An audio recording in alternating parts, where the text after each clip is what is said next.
Tutaq ki, bir nəfərə deyirlər ki, ola o qırmızı yanır ha, işıq forda, keçmə oradan. Qırmızı yananda, məsələn, tutaq ki, neynəməlisən? Keçmə oradan, sən də dayanmalısan. Bu keçir o birisi, məsələn, başqa küçədən, başqa bir yolda, deyir, qırmızıdan keçir. Gəlirlər deyirlər ona ki, sənə demişdik axı keçmə. Deyirsən, orada dedin axı, burada demədin.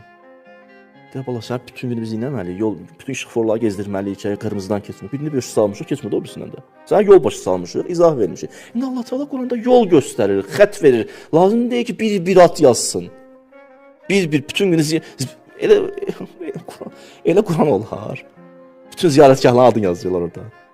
Başa saldı, işarə verdi ki, yəni bir Allah övliyasının ayaq qoyduğu yer Allah üçün bu qədər dəyərlidir. Və deyir, vəttəxuzu min məqam İbrahimə musallə. Gedin orada namaz qılın. Başa saldı ki, yəni orada namaz qılanda aləm deyməz bir-birinə, narahat olma. Tabi şirklə bunun heç bir əlaqəsi yoxdur, müşrik olmadın.